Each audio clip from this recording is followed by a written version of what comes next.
Hey everyone, welcome back to the Chapple Show, and today we are talking about stocks that you should probably buy in 2017 or 2018 because these are all stocks that do well during a stock market correction or during some sort of recession. Now, some of these you've probably heard of, but most of these you probably haven't thought of or haven't heard of. So anyways, and yes, I am investing in the stock market again because, you know what, I'll make a whole separate video about that, but I am starting to invest in stocks once again, even though I do know that this is probably not the best time to invest in stocks.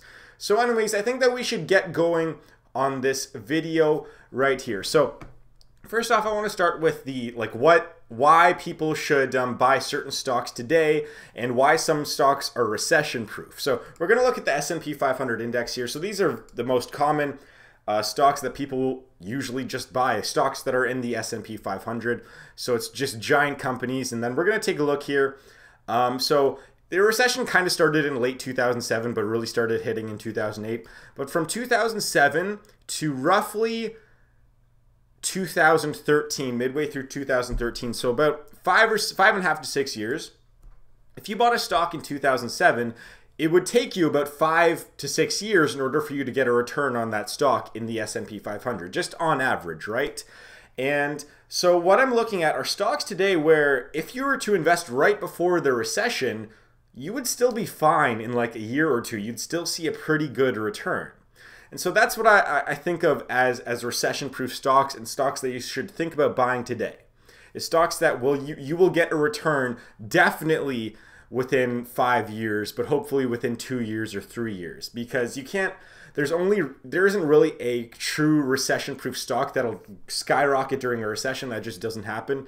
But these are some stocks that are somewhat recession-proof. So we're going to start off here with one that not a lot of people think about, actually. So there were tons of countries that experienced a recession in 2008, but one of them didn't. Well, actually, one of them did, only for 2 months, though, and that was Canada. So we're going to take a look at a Canadian bank stock. We're going to take a look at two of them, actually, and I have a bunch more of these stocks to cover here, but we're going to take a look here. So yes, in 2008, this bank stock did go down substantially for about 3 months. From October to February, it went down 45%. That's a pretty big dip. However, what happens within even a year, within 9 months? A 4% return. If you'd held on to that stock for 9 months, at the worst possible time to invest, you'd still see about a 4% return. Now, however, you know, the stock didn't do too well over the next few years that followed, especially right here in 2011, because we had an oil crisis here in roughly 2011 to 2015. There was a lot of stuff happening in Canada, but during the global recession, the stock actually did pretty well. You had a positive return, and think about this. The S&P didn't recover until 2013, and by 2013, you had a 27% return. And obviously, every stock has really done well in the past year. So anyways, that's RBC, Royal Bank of Canada. They're big Canadian bank stock, big Canadian bank in general. And so that might be worth looking into. You know, a lot of the financial companies in the United States, they don't usually do too well during global recessions. And so that's why it's worth considering to go outside of USA and to go into Canada. Why did this stock do well? And we're going to talk about this next bank stock, which is, there's only two of these Canadian bank ones I want to mention. Why do they do so well during the recession or a recession? Is because these are the most tightly regulated banks in the world. I mean, I talk about now, I'm probably going to make well over 100 grand, you know, 6 figures at least. And I can't get a mortgage because I haven't been making money long enough. Because the regulations are so tight that if you even do well for 1 year or even 2 years, you can't get a mortgage because they don't trust you yet. And so that's just one example about, you know, these kinds of companies. So again, we're going to take a look at here. 2008, the recession hit. TD Bank, again, lost 44% of its value in, 5, 6, 7 months or so. And look, if you held on to it for 1 year, you're having a 7% return during the global recession. 1 year, and you have a 7% return if you invested at the worst possible time. Plus, I didn't mention this too. We're going to go back to the RBC here. Look, 3.7% dividend per year. Now, they might have gone down during the recession, but probably around 3% still. And look, 3.7% dividend. So think about this plus getting a dividend. A 7% return plus a dividend. That's something for you guys to think about. Now, again, the recession kind of rebounded in 2013. That's when all the S&P 500 started returning to normal. And by then, this stock had gone up 30%, 35%, 36%. And so that's something for you guys to think about is Canadian bank stocks. They're so regulated. However, here's the thing, is that I will say that people are a little bit worried about financial companies in Canada because there was a little bit of deregulation that happened in real estate from about 2014 to 2016. So that is something to think about. Is those stocks they may not be as safe as they were in 2007, 2008, but there's still something to think about. So we're going to move on here. And by the way, take all of these stocks with a grain of salt. These are just my opinions, and this is also historical data.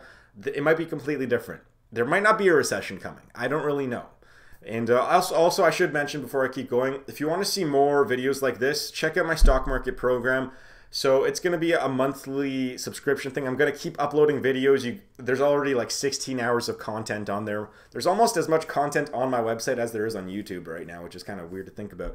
So go check that out. I'll leave a link in the description below. You'll see a lot more videos like this coming out soon. You'll also get my stock market program and my business program. So we're going to keep going here. Diageo.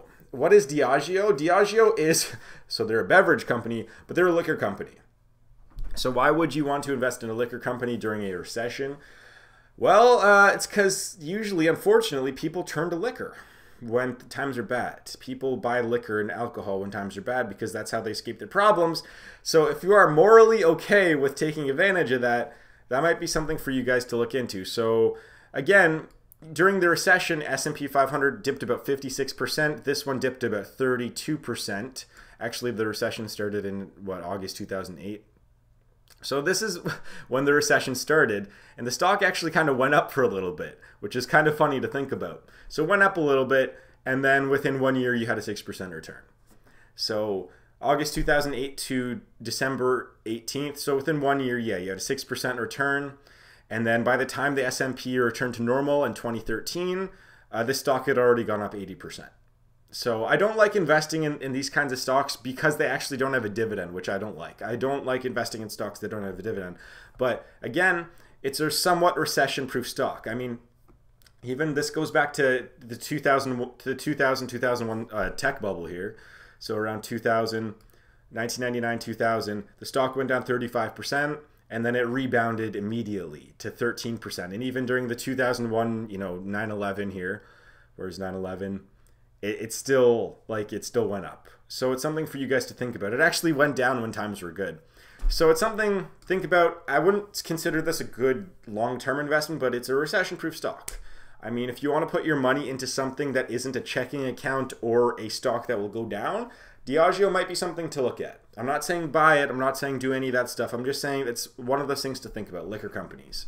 So it's a morally meh area. So we're going to move on to McDonald's. What happens during a recession? People buy cheap food. People buy cheap food, and that is why McDonald's is a great stock to buy. I invested in McDonald's anyways, because I like the dividend. I like the 2.5% dividend plus the appreciation. Now, obviously, here's why maybe you shouldn't invest in this stock right now is because it's very overpriced. PE ratio's gone up. This was at 14 or 15 a couple years ago. And so people now know to invest in McDonald's when a recession is coming, which is why I think this has gone up substantially here. So we're going to take a look at what happened in 2008. 2008, when was it? August 2008?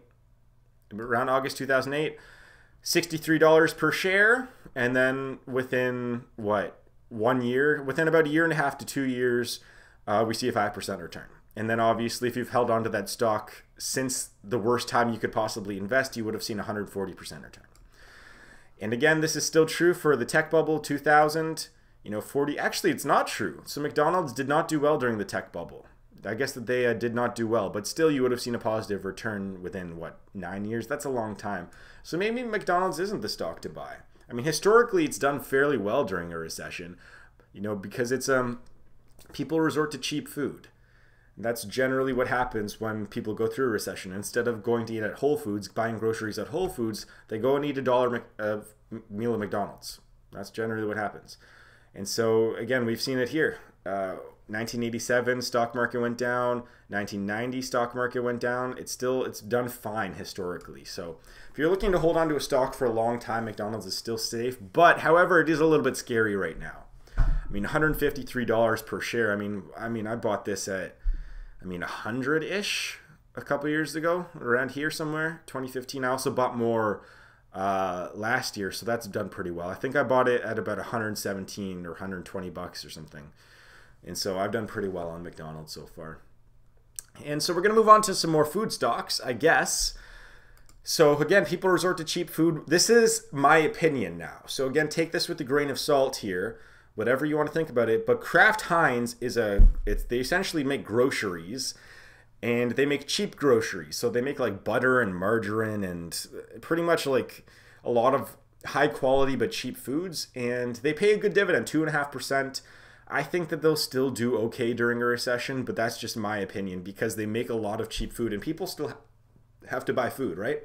People have to buy food, and they usually resort to cheap food. So in my opinion, Kraft Heinz might be a stock looking into. They don't have the historical... Actually, we can probably look at the historical context because they did the merger in 2015, but they've been around longer than that. So we're going to take a look at Kraft stock here because I might be wrong. Not Kraft Heinz. Where's the Kraft individual stock here? Kraft stock, we're going to look at 2008. So maybe they did bad, maybe they did good. I'm not quite sure here. 2008, I don't want to install Flash Player. Okay, if it doesn't show here, maybe you guys can do this for me. Maybe not. Kraft Heinz. No, I don't want to look at Kraft Heinz. Okay, you know what? We're just going to probably skip right through this because I can't find the Kraft Foods price during 2008 here. Maybe we can here. 2008. Oh, so it became a component of the Dow Jones in 2008, that's a little bit funny. Completed. Okay, you know what? We can't go dig through all this. This is just my opinion here. If you guys can look at it, that'd be great. I think it'll still do well during incoming recession if it were to happen in the next year or two. So we're going to take a look at some more food companies. Then we'll move on to 3 surprising companies after some food companies here. So Restaurant Brands International Inc. I consider this more the Canadian version of McDonald's. Because what Restaurant Brands Inc. is it's Burger King and Tim Hortons.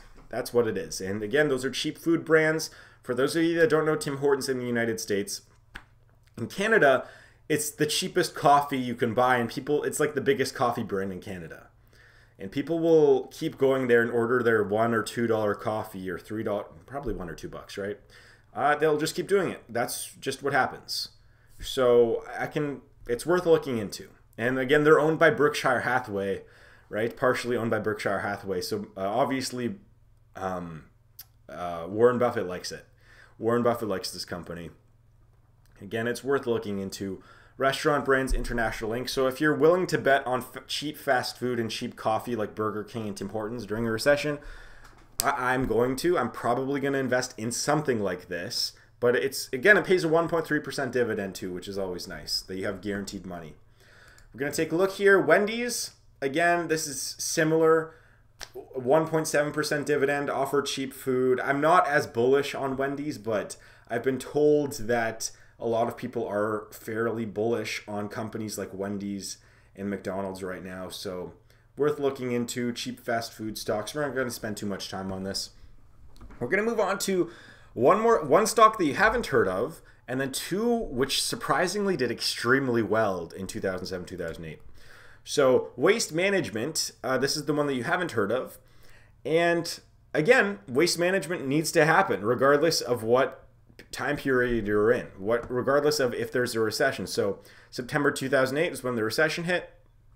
And if you held on to that stock for a couple of years here, 2 years, you're seeing a return already. 2 years of 3%. Plus they pay a 2% dividend. So again, you can see a 4% return. Compared to, this part of the S&P 500, you still would have been at a loss. So Waste Management Company, I think it's good. I was considering investing in this now. However, again, it's one of those companies when times are good, it doesn't usually do too well, I guess. So anyways, that's a stock that I'm looking at. I don't know if I'm going to invest in it, but it's, if you guys want to take a look at it, I mean, it didn't see much of a drop for, I don't know, it didn't see a 50% drop, and it rebounded within 2 years. So something to look at. We're going to look at, okay, so these are the two big stocks, which I was surprised did so well during 2008, 2009, 2010. Apple. I'm a big, I always buy Apple. I mean, I don't buy it right now, but I have. Historically, I've hit it off because I invested in Apple in what, I think it was 2015, right? Or when did I invest in? 2014. It was 2014. That's right. I invested it in 2014. And it was like $79 or something. And then I sold it up here at 135 Canadian because the dollar dropped here, Canadian. And then I was considering buying it here, which I should have, but I didn't. God damn it. Anyways, so we're going to take a look here at what happened during 2008 with Apple. So September is when it hit, usually August to September. It dipped down 50% in 3 or 4 months, and then by September of next year, you had a 3% return. And obviously, if you held on to it until 2013, 2012, you had a 280% return. Do I think that's sustainable? Do I think that'll happen again? No, but it might. I could be wrong. I was just surprised. I was looking at Apple and I was like, man, Apple did really well in 2008, 2009. They rebounded better than most other companies. I mean, within a year and 3 months, they had a 15% return. Plus, they paid you a dividend. So, good stock. And now Amazon was the last one. I was surprised. Amazon, I do think, is overvalued right now, but they still probably will have a good return in the long run. The stock is valued at $1,000 right now. Man, I was looking at that stock for $500. It was, when was it, around here, 2016? I was like, I should have bought it, but I'm still bullish on Amazon. It's just, I still think it's overvalued. I believe in their company into the future, and I think that they'll do well during a recession because it's actually cheaper to buy stuff on Amazon than it is at a retail store, because you don't have to pay for the overhead costs of retail. You just have to pay for shipping. That's why I like Amazon. So again, August 2008, it dipped down 56% for 3 months, and then within what, within a year and 3 months, you had a 4% return. So if you're again, these are all stocks where if you're willing to hold out for 1 year and just ignore the horrible 8 months you're gonna have good return. I mean, think about this. If you bought this in 2008, you would have had a 1,000% return right now. And again, what I'm worried about, though, is that right here was in the tech bubble, in the .com bubble, you wouldn't have had a good return for many years. But then again, this was when Amazon was a bookstore in 1999. So they had a completely different business plan. So I'd kind of ignore the 2000 bubble. So those are some stocks that I think will do well during the recession, in my opinion. Now, take all of these with a grain of salt, because in the end, I don't know. And you got to use your own research. You got to use your own mind. You got to use your own thoughts, your own plan. These are just ones that I'll probably buy at least one of these during a recession. I don't know which one. I'll probably end up going with the bank stocks, but I am a little bit bearish on financial Canadian stocks right now. So I don't know yet. I'm not quite sure. So if you want to check out more videos like this, I'm uploading a bunch more to my stock program in my VIP program on my website. So if you want to sign up for that stuff, go check that out. I'm going to hopefully upload at least 1 or 2 or 3 videos like this a week. Maybe only a few a month. I'm not quite sure. But just, if you want to learn how to invest in stocks and my stock market strategy and how I've, done very well in the stock market, then just go check it out. Check out my stock market program. You're going to get a wealth accelerator program, a business building program, a money program for $197 for free. I'm going to throw it in for free if you get the stock program. So you get that for free. You're going to get stuff like this. You're going to get book summaries for free. So go check it out. And I might actually change the price because it's been a lot of people are getting into the stock market program, like hundreds of people, and so I might actually raise the price soon. I'm not quite sure. So get it now before I do, I guess. That's what I'm trying to say here. So I'd like to thank you very much for watching. What did you guys think of this video? And what do you guys think are some recession-proof stocks? I mean, I always think it's cheap retail, cheap retail, cheap food, cheap anything. Companies that sell really cheap stuff versus the alternative, more expensive stuff. So like Whole Foods, like they're going to probably not do that well. Meanwhile, Walmart might do well. The reason why I didn't pick Walmart as a stock, actually, I'll show that, is because they don't sell just like cheap food and like they sell a lot of stuff. And so they did okay in 2008, $62, and then they went down to what? They went down 17%, but they still did okay. So I guess I can throw in Walmart as one. I didn't include that though because it took about three turns to get a return before. So I think it can still be recession proof, but Walmart is, it's invest at your own risk, I guess, kind of thing. Because I mean, there was no recession in 2015, and look what happened. They lost 36%. They had bad earnings that year. Remember that. So again, Walmart's something to look into. But if you guys have your own recession-proof stocks, leave a comment. I'd like to hear. I want to kind of build up a community of stock. I'll talk about stocks a little bit more on my YouTube channel. I'm going to start doing that a little bit more videos like this. Because I'm investing in stocks again. One of the reasons why I wasn't investing in stocks and didn't make stock videos was because I was too involved in business and building up an infrastructure. But now I have it all set up. I have my advertising done. I have this studio rented out. I have all this desk space, and all this is all set up. All my camera equipment's done. All my equipment's done. All of my office supplies they're all done now. And so I can start investing in stocks and investing my spare money into the stock market. So anyways, thank you very much for watching. That's going to wrap this video up. Check out the stock market program in the link below. And I'll see you guys in the next video.